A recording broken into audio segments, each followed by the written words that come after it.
وساعات مليان بالصبر.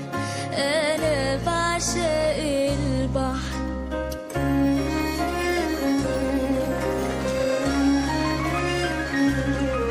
أنا بعشق السماء علشان زيك مسامحة، مزروعة نجوم وفرحة وحبيبة وغريبة، وعشان زيك بعيدة وساعات زيك قريبة، في عيون متنغمة.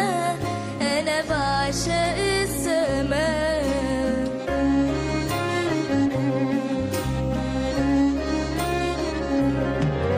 أنا بعشق الطريق لأنه فيه له أنا، وفرحنا وشقانا وصحابنا شبابنا، وفي ضحكة